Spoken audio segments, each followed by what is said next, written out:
வணக்கம். ஆகாஷ்வாணி புதுச்சேரி செய்திச் சுருக்கம் வாசிப்பவர் சத்குணா.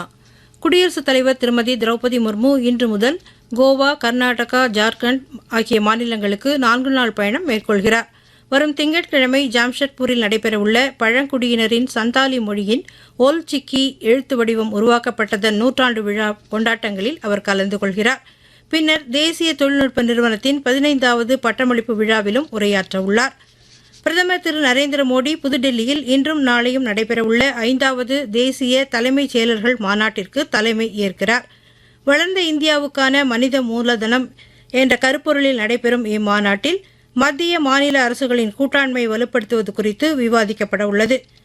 பிரதமர் திரு நரேந்திர மோடி நாட்டு மக்களுடன் தமது எண்ணங்களை பகிர்ந்து கொள்ளும் 129வது மன் கி பாத் எனும் மனதின் குரல் நிகழ்ச்சி ஆகாஷ்வாணியில் நாளை காலை 11 மணிக்கு ஒலிபரப்பாக உள்ளது.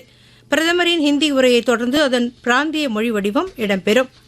மகளிர் மற்றும் குழந்தைகள் மேம்பாட்டுத்துறை சார்பில் புதுச்சேரி இந்திரா காந்தி மருத்துவக் கல்லூரியில் உள்ள கலையரங்கில் வீர்பால் திவஸ் விழா நேற்று நடைபெற்றது.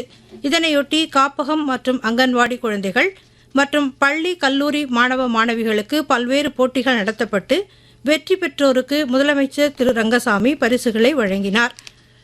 புதுச்சேரியில் புத்தாண்டு கொண்டாட்டங்களை ஒட்டி 1000 போலீசார் பாதுகாப்பு பணியிலும் 500 போலீசார் போக்குவரத்து நெரிசலை கட்டுப்படுத்தும் பணியிலும் ஈடுபடுத்தப்படுவார்கள் என்று சுற்றுலா பயணிகள் வாகனங்களை நகருக்கு வெளியே 8 இடங்களில் நிறுத்தி ஷட்டில் பேருந்துகள் மூலம் பயணிகளை நகருக்குள் அழைத்து வர நடவடிக்கை எடுக்கப்பட்டுள்ளதாகவும் மாநில உள்துறை அமைச்சர் திரு நமச்சிவாயம் கூறினார்.